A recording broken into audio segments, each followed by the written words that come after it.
We are to celebrate Papa's anniversary. You know that, don't you?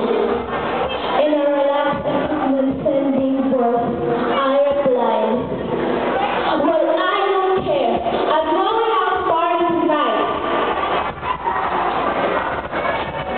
I heard a knock on the door. I shouted, help, Papa! For I knew that it was him. I pulled my hair away as if I was attacked by a monstrous creature. When the door opened, the sight Papa saw respectfully who was holding my neck, who was trying to make a rescue.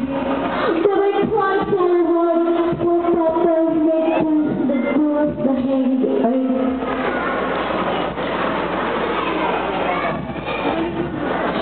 She drove Luisa to the corner, where the head of my poor sister was seated at the edge of the chair. I slowly addressed her and made a successful French. But when she whispered, I saw a different sparkle in her beautiful eyes. Ha ha ha ha! Oh my! Luisa! She went out of her mind. I was not in silence, Papa. Both of us were motionless before we came to our senses. Luisa ran to the door and completely opened the gate of our house. She followed her, calling out her name. Luisa! Sister! Luisa! Sister! Luisa! The shop! The grocer, Luisa!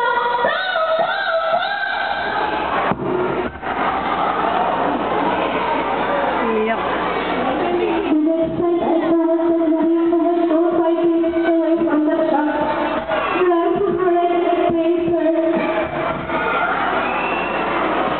She let her fall over her face. In a low but big voice, she cried, that made my heart break so much. Luisa, please be a good girl. I love you. Please be a good girl, because Papa loves you very much.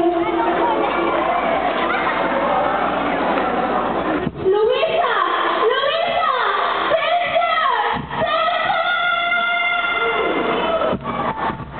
From that moment, I couldn't forgive my own sister who loved and cared for me, even at the last moment of her life.